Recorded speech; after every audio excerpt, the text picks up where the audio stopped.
Hi, welcome to Starz Recapped. Today, I'm going to explain an American drama thriller film called The Thinning. Spoilers ahead. Watch out and take care. It is 2039, and the Earth has become overpopulated. The human race is on the verge of dying. The United Nations declares that all nations must annually cut their populations by 5%. Following those orders, the United States implements a rule called The Thinning. In The Thinning, the students must attend a standardized test every year. In the test, whoever fails is executed by injecting them with a drug. The movie starts as Lena Michaels is tutoring a high school kid named Simon. Simon seems to have a hard time solving the equations, so he asks Lena for something. She takes out a box of lenses and hands it to him. As soon as Simon wears them, he is able to solve all the math problems. Elsewhere, we are introduced to Edward Blake Redding, the son of Texas Governor Dean Redding. He sneaks out of his house at night and meets his girlfriend, Ellie Harper, in his car. Blake starts talking about the test they have the next day. Ellie is very nervous about it, but Blake assures her that she will pass. Just then, Blake's father's guard finds them and brings Blake back to Dean's office. Dean is disappointed in Blake for sneaking out the night before such an important test. He thinks that Ellie is a distraction for Blake. The following day, it is the day of the test. Many students lined up outside the school. They have to go through an intense security check before entering. Blake asks Lena for one of her study lenses, but she is out of them. Lena and her friend, Kellen Woods, stand in the line to get inside. One of the students had cheats written in his arms. When he is caught, he tries to run away. The guards capture him. No one has ever been able to escape the exams or cheat on it. Inside the school, Blake and Ellie hug for the last time, before entering the exam hall, and soon, the exam starts. They have 2 hours to complete the test. Everyone starts solving the problems on their tablets. Lena solves all of them without any problem and is the first to complete it. Her friend, Kellen, seems to be struggling. When the exam is over, they immediately get the results. The teacher in the class is calling several names who failed the exam. Students are anxious, hoping this will be over soon. Those who fail are taken by the... They cry, resist the guards, and some even try to run away. The guard would beat up those students who resist. Luckily, Lena, Kellen, and Blake pass. However, at the last moment, Blake's girlfriend, Ellie, is called by the teacher, so the guards take her away. He quickly calls his father and asks him to help Ellie.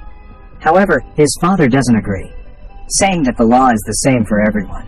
Frustrated, he runs to save her himself. He attacks the guards and asks Ellie to run away, but to no avail. No one would be able to escape. Blake keeps trying to help Ellie, but there is nothing else he could do. It is now a year later, and 24 hours before the thinning test starts. It is Lena's little sister Corinne's very first thinning test. The doorbell rings. It is Lena's teacher, Ms. Birch, who has been taking care of Lena and Corinne like her own children since their mother's death. She tries to calm Lena down, because tomorrow is Corinne's first test and Lena worries about her sister, but she assures them that everything will be fine. Meanwhile, Blake records a video in his room. He intends to write all wrong answers in the test to teach his father a lesson. Cut to the day of the test. Lena drops Corinne to her kindergarten. In Corinne's class, they are presented with a video animation showing the current state of the Earth, so all nations must annually cut their populations by 5%. Some countries implemented rules like allowing couples to have only one child, while others executed the older generation. In America, however, the government decided to keep only the smartest ones and execute the others. These children are no exception. The children's test then starts. Their teacher is saddened because some of the children are going to be executed. Thankfully, Corinne passes the test. Lena and Kellen enter the school for their test as well. The test starts and finishes in no time. Meanwhile, Governor Dean finds Blake's recording and is agitated. He calls the test manager, Mason King, and orders him to pass Blake regardless of his score. Mason switches his score with Lena, making Lena fail. The test results are in, but to everyone's surprise, Lena's name is called too. She has failed the test. Ms. Birch stops the guard as they take her, claiming that she is her best student and there must be something wrong with the system. However, the results are final and cannot be changed. She hands Lena a key card so she can unlock the doors and escape. Blake is surprised to not have failed. The students who pass arrive at a school party to celebrate their results. Elsewhere, Dean is giving a speech as the governor to declare his presidency for the President of the United States. He boasts about their education system. As a result of their system, they managed to be the best in education among 196 countries. The crime rate is decreasing by 26%. Blake listens to his father's speech while at the party, then sneaks out of it. He sneaks into the hallway and beats one of the guards. He then goes into the control room. Meanwhile, Lena and the students who have failed are taken into a room and put against a wall. They are forced to remove all of their clothing for decontamination. Then, Lena and the others are taken to a room where the guards are about to execute them by lethal injection. Suddenly, Blake cuts the electricity off, making the whole school go dark. Taking this chance, the students who are about to be executed free themselves and try to run away.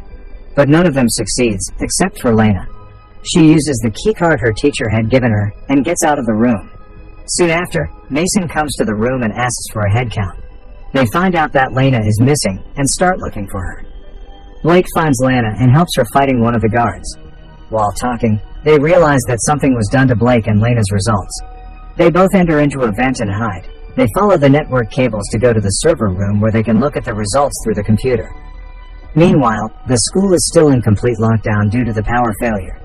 The news gets outside and is being broadcasted all over the state. The parents outside are getting concerned. Governor Dean calls Mason to ask him about the situation. Meanwhile, the vents below Blake breaks, making him fall into the swimming pool below. Lena jumps after him. She brings him out of the water, but he is not breathing. Lena gives him CPR and somehow manages to save him. Blake and Lena change to some clothes they find in the pool's lockers. They then continue to go through the vents and reach the server room, but a guard stands in front of the door. Moreover, Lena's keycard falls down the vent in front of the guard. He doesn't notice the card, but now she has to get it back somehow. Her plan is to go to the science lab and join a string with a magnet to fish the key through the vent, so they head down to the lab to retrieve the equipment needed. However, in the lab, they make a slight noise causing the guard to approach the lab. They quickly try to escape. Lena manages to get back to the vents, but Blake is stuck hiding in the lab. Lena moves through to fish the keys. She successfully manages to get it up halfway, when suddenly, a guard catches it. But it turns out that it is Blake disguising as the guard. He had beaten the guard and put his clothes on. Shortly, the guard the two of them had attacked earlier tells Mason about them. He reveals that Lena had a keycard with her. Mason gathers all the teachers together, suspecting that someone has given it to their students. When Ms. Birch is in the room with other teachers, she flirts with another teacher and manages to take his keycard. Mason continues checking the teachers for their keycards and ID cards. Birch saves herself by showing them the card. Since the other teacher doesn't have his, Mason threatens him to tell them where Lena is. However, he insists he doesn't know anything as Mason beats him. Lena finally gets to the server room. She opens the computer using the key card, but Mason has it protected with a password. She then texts Kellen, who is good at hacking, to provide her with the access.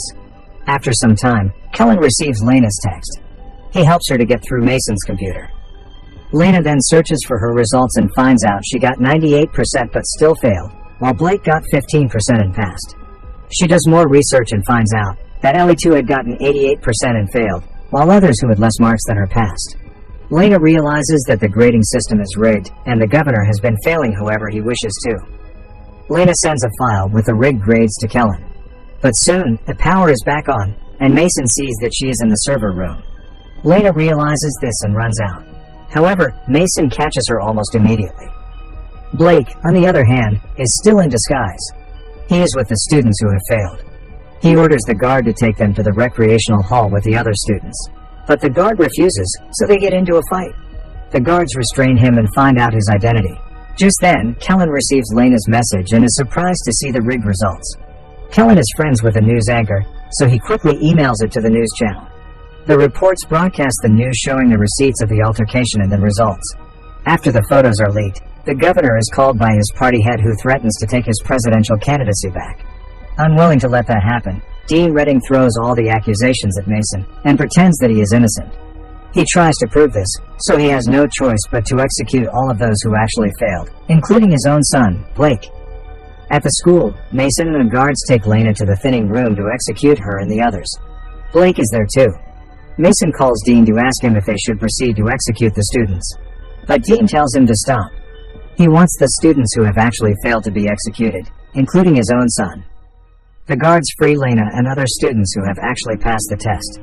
Lena kisses Blake, but the guards take him and the rest who have failed. They execute them by injecting them with a drug. As the lockdown ends, Lena is reunited with her younger sister, Corinne, and Ms. Birch. Cut to a few hours later, We see the bodies of the executed students being taken underground in an elevator. The students start to move, revealing that the drug they were injected to be a sleeping drug. They stop when they reach a factory-like place. It is filled with goods being produced by the tech company Ashura Global. Many people work in the factory. Just then, Blake is surprised to notice that one of them is actually Ellie, his girlfriend. This indicates that the students who are supposed to be executed are actually brought underground to work as slaves for a multi-million company. This was all planned by the government as a strategy to get free labor. Subscribe for more videos like this, turn on notifications, and leave a like to help the channel out. Thank you for watching.